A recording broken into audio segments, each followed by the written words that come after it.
अजगर करे न चाकरी, पंछी करे न काम, दास मुल्लका कह गए सबके दाता राम।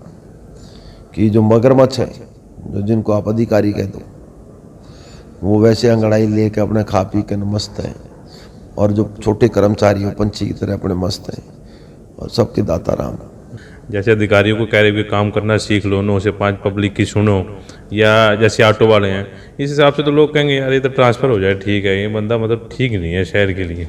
कौवों के कोसने से पशु तो नहीं मरते। मेरा ट्रांसफर सरकार के हाथ में, ना कि कर्मचारी अधिकारियों के हाथ में। अब इनको काम तो करना पड़ेगा ना, सरकार ने इसलिए भेजा है कि मैं काम करवाऊँ इनसे। मैं जल्दी कार्रवाई करने वाला हूँ कि जिस बिल्डिंग पे ऐसा डिफेसमेंट एक्ट है कि आप किसी की बिल्डिंग की फेस वैल्यू खराब नहीं कर सकते, डिफेसमेंट एक्ट है। समय पे आए, लंच आवर में अपनी लाइटें पंखे बंद करके जाएं, एसी बंद करके जाएं। यदि ऑफिस में बैठे तो ही लाइट और पंखे यूज़ करें। जब भी कोई अधिकारी आता है तो लोगों को होता है, विश्वास होता है कि कुछ करेंगे, और फिर ये विश्वास इतना टूट जाता है, इतना धूमिल हो जाता है कि मेरे उसमें भी कमेंट्स भी आए होंगे कि सारे ही ड्रामा होता है। देखो, मैं अफसरों के लिए ठीक नहीं हो सकता, शहर के लिए तो ठीक हूँ। मैं तो शहर का सुधार करना चाहता हूँ। सच सिर्फ हम दिखाते हैं।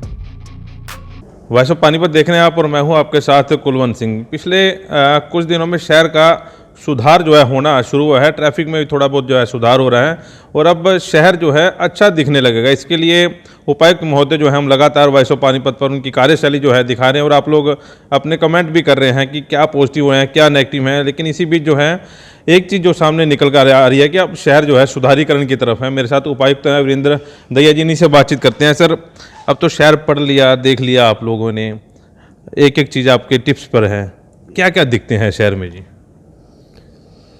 देखो, सबसे पहले शहर को ट्रैफिक की प्रॉब्लम है। शहर के ऊपर से पुल बना, शहर के लिए कोई यूज़फुल पुल नहीं है।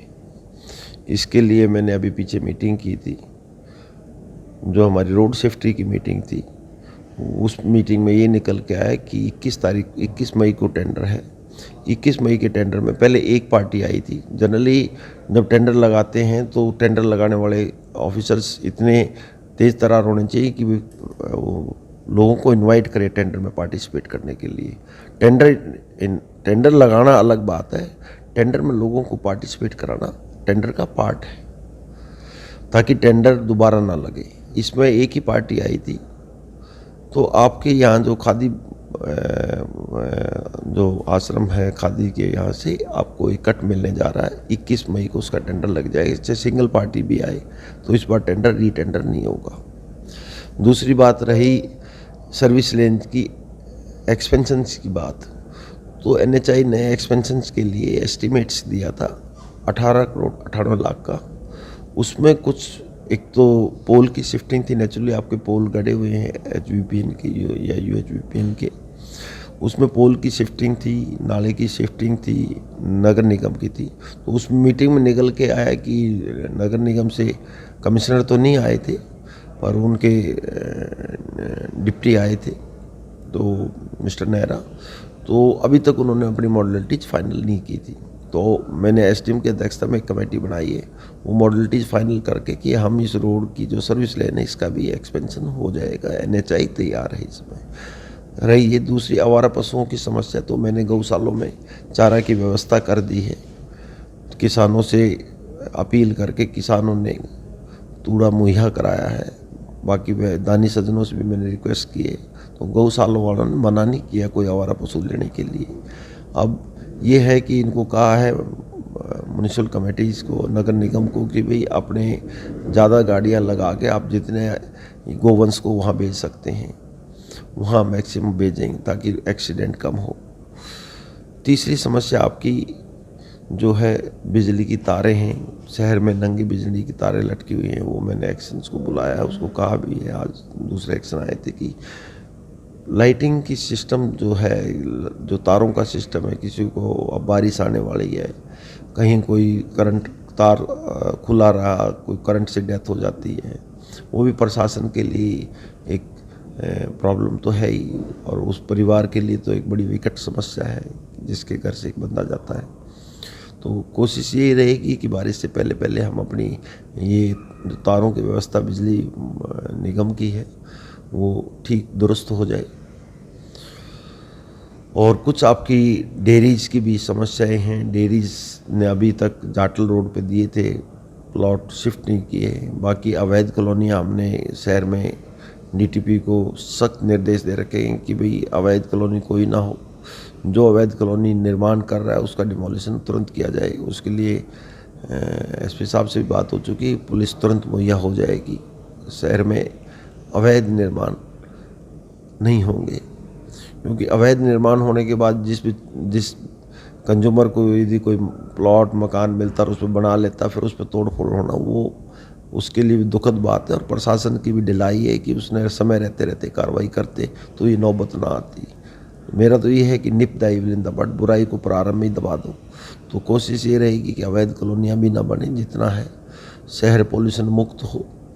एक मेरी आज मैडम केसनियान मैडम से बात हो रही थी, तो उन्होंने कहा पानी की बड़ी समस्या है, पीने के पानी की भी। दूसरा ये भी चेक करना पड़ेगा, मैंने उससे आरओ पोल्यूशन से, इंडस्ट्रीज से, कि ये जो इंडस्ट्रीज़ का पानी कहाँ जा रहा है, ये नीचे तो नहीं जा रहा।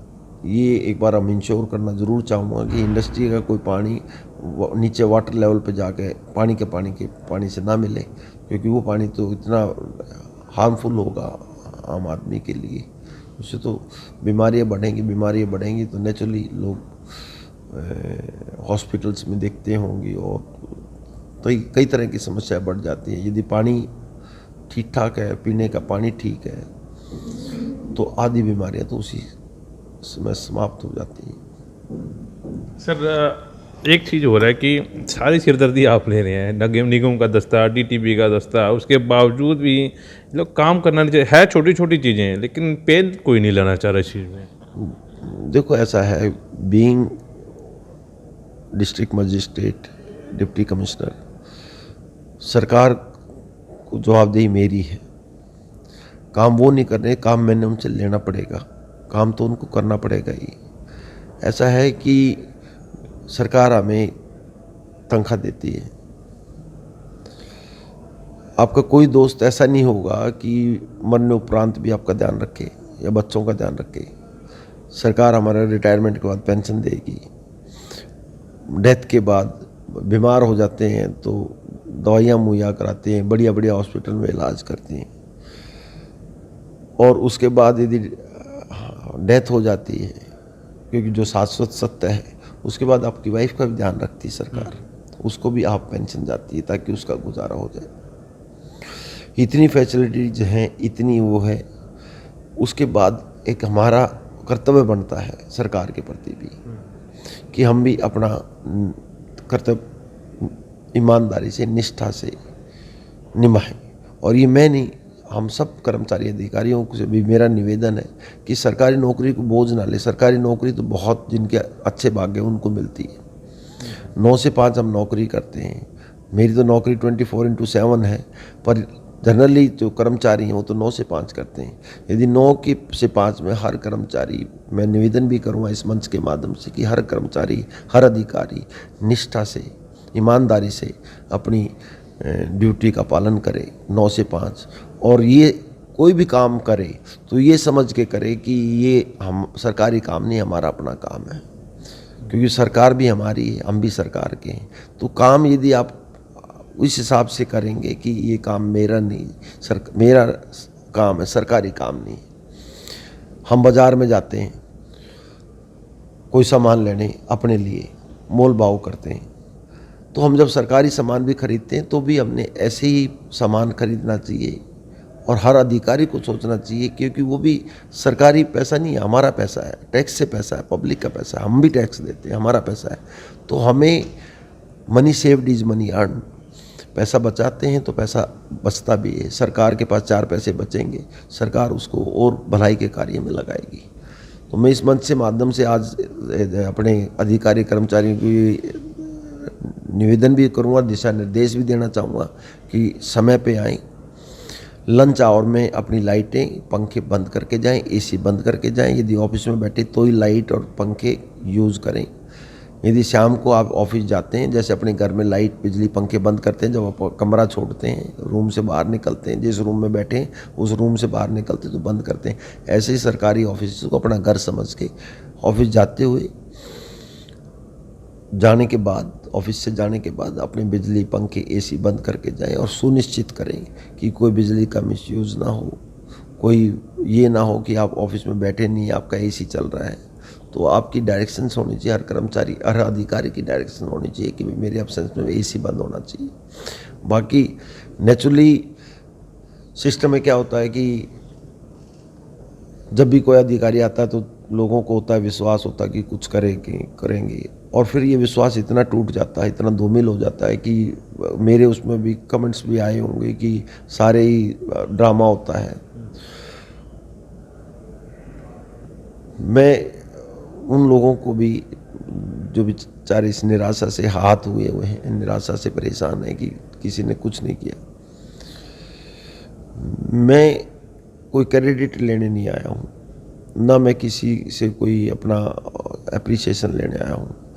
मेरी ड्यूटी है जो सरकार ने मेरे को यहाँ लगाया है कि लोगों के प्रति समर्पण की भावना हो, उनके काम हो, उनको पीने का पानी मिले, समय पे बिजली मिले, उससे मेरी एसीआर या मेरे कैरियर में कोई फ़र्क नहीं पड़ता, मेरे को उससे कोई वो नहीं होता, पर मेरी एक नैतिक जिम्मेवारी भी है।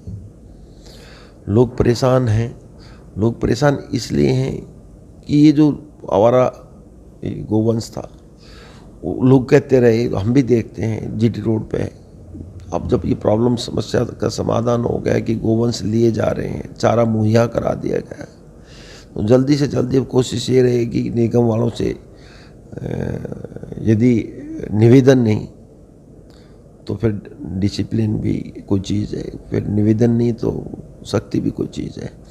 तो हर आदमी अपना है, जैसे ट्रांसपोर्ट है, ट्रांसपोर्ट रेगुलेट होने लग रहा है, समय लगेगा। हाँ, जैसे कल मेरे पास ऑटो वाले आए थे कि जी पासिंग नहीं है, अलाउ कर दो बिना पासिंग के। तो मेरा एक ही क्वेश्चन था, भाई बिना पासिंग के यदि आप अलाउ कर देते हैं, यदि कोई जिम्मेवार नागरिक की डेथ हो जाती है आपके ऑटो से टकरा के, तो इंश्योरेंस वाले तो आपको क्लेम देंगे नहीं, क्योंकि आपकी गाड़ी की पासिंग नहीं, that is not fit, travelling के लिए फिट ही नहीं है, पासिंग नहीं है, तो इंश्योरेंस कहाँ से मिलेगा? क्या आपका ऑटो का ड्राइवर इतना साधन संपन्न है कि किसी का 30-40 लाख का मुआवजा मिलता हो, एफओ होती है, क्लेम मिलता है एमएससीटी में, तो क्या आपका ड्राइवर दे पाएगा? जनरली ड्राइवर नहीं दे पाते तो इंश्योरेंस से क्लेम किया जाता है या इंश्योरेंस से पिंड। तो बीइंग जिले का मुखिया मेरा दायित्व बनता है कि इस टाइप की जो व्हीकल्स हैं जिनकी पासिंग नहीं है, डीटीओ को, जिला परिवहन अधिकारी को सख्त निर्देश रखें कि जिस किसी भी वाहन की, नॉट ऑटो हो, चाहे मोटरसाइकिल है, चाहे गाड़ी है, चाहे ट्रक है, जिस रोड वर्दी जो नहीं है, जिसकी फिटनेस नहीं ले रखी हुई उसने, दैट शुड बी इम्पाउंडेड।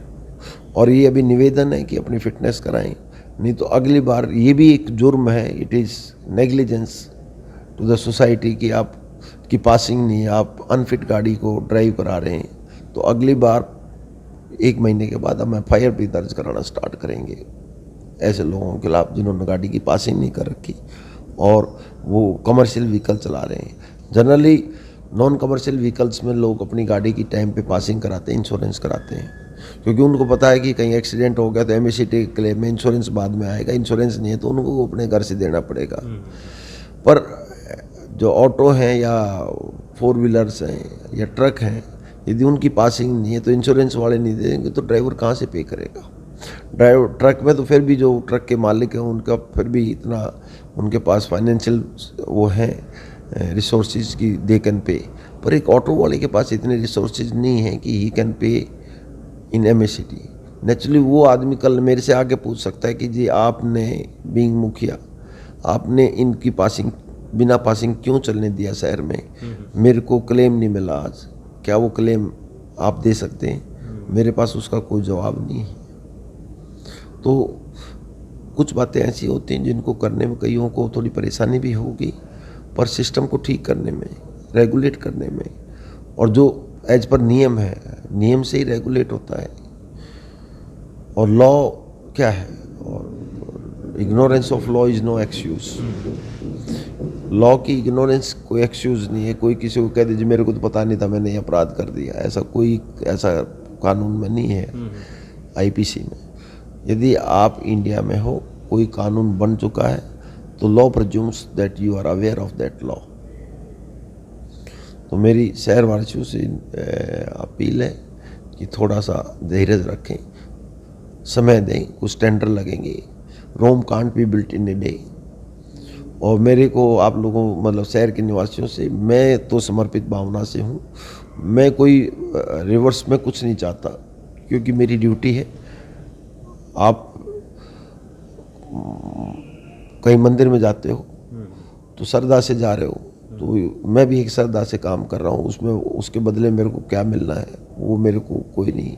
कोई दुआ मिल गई तो ठीक है, अदरवाइज रिटर्न में मेरे को कुछ नहीं चाहिए। लेकिन सर एक बात तो ये भी है कि जैसे आप चूड़ी कस रहे हो धीरे धीरे, जैसे अधिकारियों को कह रहे हो कि काम करना सीख लो, 9 से 5 पब्लिक की सुनो, या जैसे ऑटो वाले हैं, इस हिसाब से तो लोग कहेंगे यार ये तो ट्रांसफ़र हो जाए, ठीक है, ये बंदा मतलब ठीक नहीं है शहर के लिए। देखो, मैं अफसरों के लिए ठीक नहीं हो सकता, शहर के लिए तो ठीक हूँ। मैं तो शहर का सुधार करना चाहता हूँ। अफसरों के लिए अब ऐसा है ना, जो कई लोगों की वो एक कहावत थी, अजगर करे न चाकरी, पंछी करे न काम, दास मुल्का कह गए सबके दाता राम।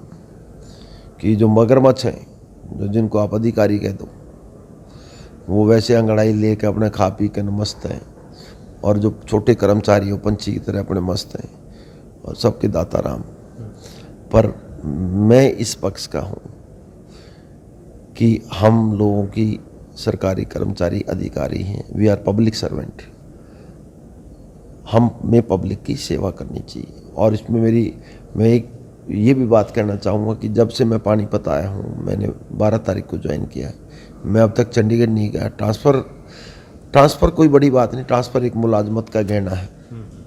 मेरे लाइफ में बहुत कम ट्रांसफ़र हुए हैं, और मेरे को बड़ी इसमें महसूस भी होता है यार, ट्रांसफ़र जल्दी जल्दी होते तो अच्छा। मैं 5-5 साल के महकमे में रहा, ट्रांसपोर्ट में अभी आया हूँ 5.5 साल। रिक्वेस्ट करनी पड़ी मेरे को कि मेरे को ट्रांसफ़र कर दो। ट्रांसफ़र कोई पनिशमेंट नहीं है। यदि जेन्युइन कॉज के लिए, यदि मतलब ये अधिकारी कर्मचारी चाहेंगे भी, तो ये तो इनकी मूर्खता है कि जेन्युइन कॉज के लिए यदि आदमी कोई कर रहा है, पब्लिक कॉज के लिए कर रहा है, तो अपने यहाँ कहावत है कि किसी को कोसने से मतलब कौओं के कोसने से पशु तो नहीं मरते। मेरा ट्रांसफ़र सरकार के हाथ में, ना कि कर्मचारी अधिकारियों के हाथ में।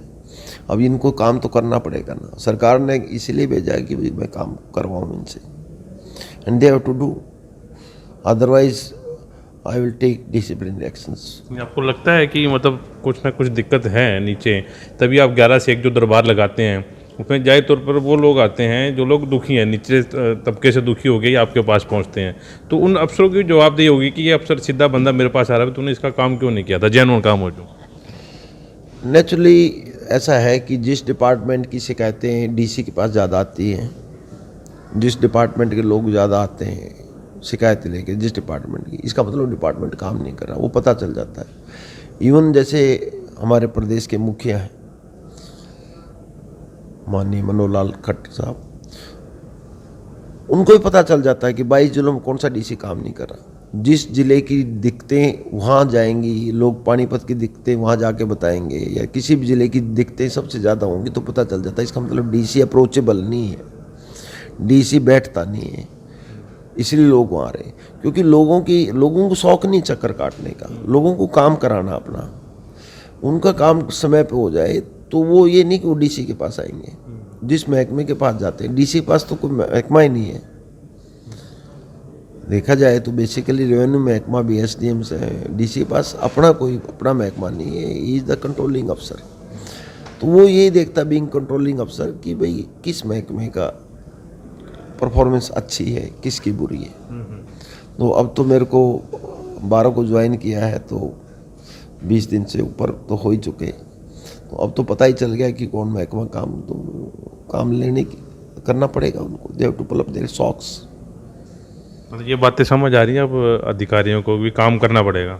नेचुरली, अदरवाइज मैंने एक ही बात कही थी, मैं तो चंडीगढ़ भी नहीं जा रहा, 24/7 यहीं पे हूँ। तो किसी समय ये तो है नहीं कि मेरे को कोई रोक रहा है, किसी ऑफिस में जाके उनकी ग्रीवेंसेस सुन सकता हूँ, मैं बैठ के वहाँ सुन सकता हूँ, अफसर को भी बता सकता हूँ, बताओ भाई क्यों नहीं हो रहा है इनका काम। ये भी हो सकता है, यदि किसी महकमे में नहीं हो रहा काम तो मेरे को 2 घंटे वहाँ भी बैठना पड़ेगा। जरूर नहीं 11 से 1 बैठूँ, सुबह 9 से 10 बजे वहाँ बैठ जाऊँ, उसमें तो मना ही नहीं है किसी महकमे में जाकर बैठने की, उन लोगों की सुन के उनको कहूँ कि ये काम क्यों नहीं कर रहा।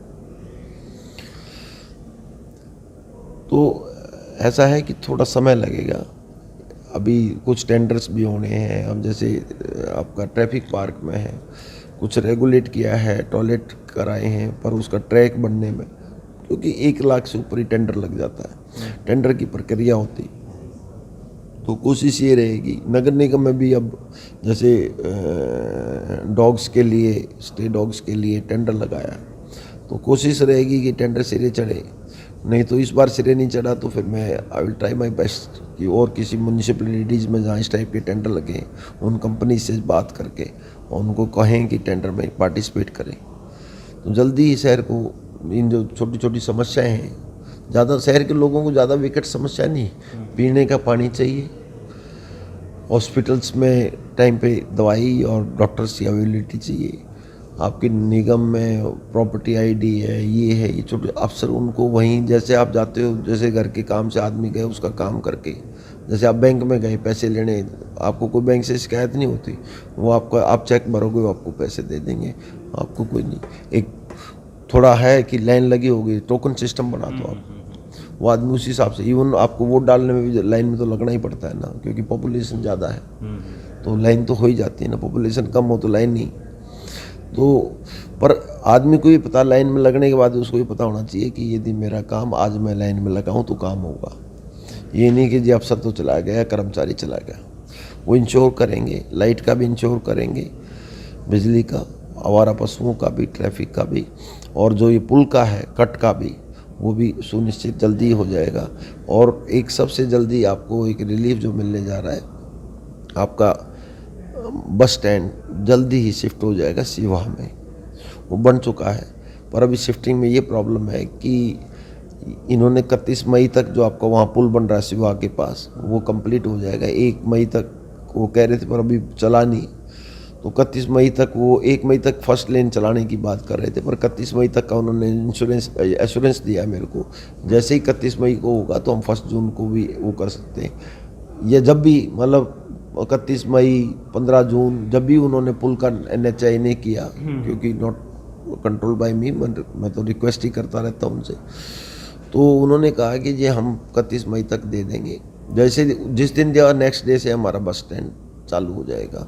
हमारी जो बसें हैं आपकी पानीपत की लोकल, ओनली लोकल बसें चलेंगी, वो भी सिवा तक ही, और आपका ऑटो का रस भी फिर वो उधर ही हो जाएगा, क्योंकि बस अड्डे के पास ही ऑटो का रस रहता है या सिविल हॉस्पिटल के पास रहता है। तो आपकी जितनी बसें चंडीगढ़ से दिल्ली, दिल्ली से चंडीगढ़ जाती हैं, जो पुल के नीचे से जाती हैं, वो सारी पुल के ऊपर से जाएंगी।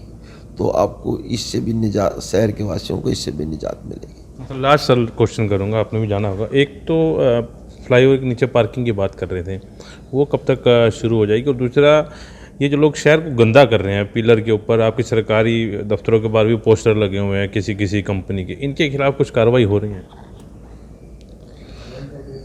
ऐसा है, मैं उसमें जल्दी कार्रवाई करने वाला हूँ कि जिस बिल्डिंग पे ऐसा डिफेसमेंट एक्ट है कि आप किसी की बिल्डिंग की फेस वैल्यू ख़राब नहीं कर सकते, डिफेसमेंट एक्ट है। आपने देखा होगा कि इलेक्शन के दौरान बहुत स्ट्रिक्टली है, डिफेसमेंट तो एक्ट पहले भी है, वो तो इलेक्शन कमीशन उसको लागू कर देता है, वो अब हम लागू में उसका फिर स्ट्रिक्टली पालन, चिट्ठी लिखवा दी है कि उसका स्ट्रिक्टली पालन करें। जिस पे चिपका मिलेगा कोई भी पोस्टर या बैनर जिसकी बिल्डिंग पे, उस डिपार्टमेंट की जवाबदेही है मेरे को कि भाई आपने डिफेसमेंट एक्ट में उस पर क्या कार्रवाई की।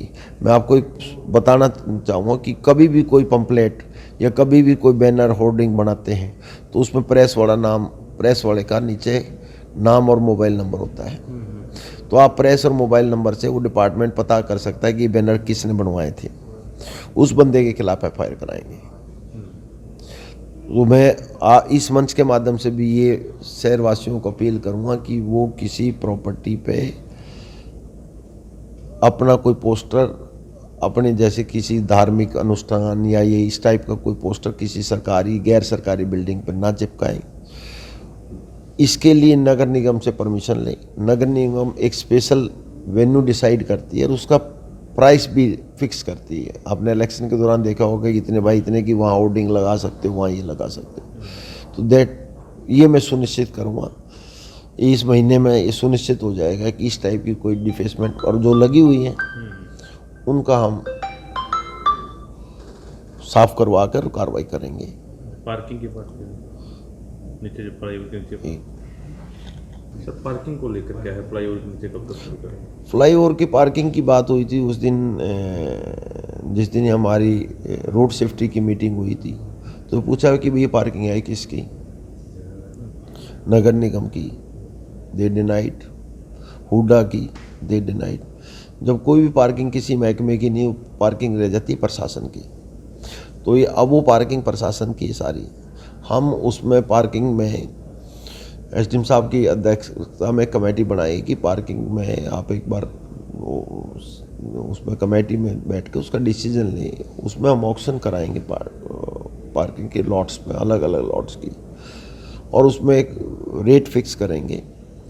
उसमें पास का रेट भी फिक्स करेंगे और जो आदमी टेंडर लेगा, टेंडर पार्टिसिपेट करे, उसमें कंडीशन भी होगी। सफाई नहीं हुई तो पर डे इतनी की पेनल्टी, उसकी एक सिक्योरिटी भी होगी कि इतनी सिक्योरिटी है, फॉरफिट भी हो जाएगी। उसमें फिर डिफेसमेंट की आपने देखा होगा, जो अच्छे भले वो जो आपके पिलर्स पे पेंटिंग थी उस पर लोगों ने चिपका रखा। अभी आके मैं एफआईआर दर्ज कराना स्टार्ट करूँ, ठीक नहीं लगता। एक बार बताना उचित है लोगों को कि भाई अब ठीक नहीं है कि अब चिपकाओगे तो कार्रवाई शुरू होगी। अभी तो मैं इनको उतारने का काम निगम की जिम्मेवारी लगाऊंगा और उस महकमे की जिम्मेवारी लगाऊंगा जिसकी बिल्डिंग पे चिपके हुए हैं।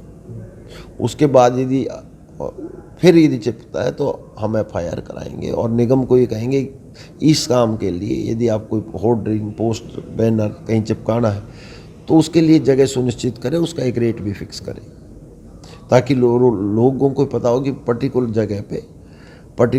जगह पे आप अपना पर्टिकुलर बैनर चस्पा कर सकते हैं। जी बिल्कुल, डीसी साहब थे हमारे साथ। इस वीडियो को साथ के साथ शेयर जरूर करें। जो भी आपके कमेंट हैं, नेगेटिव पॉजिटिव जिस तरह के भी हैं, अगर आपको अच्छा इंट्रो लगता है तो आप इस इंट्रो को शेयर जरूर करें। डीसी साहब हमारे साथ थे। वॉइस ऑफ पानीपत के लिए प्रदीप पंचाल के साथ कुलवंत सिंह।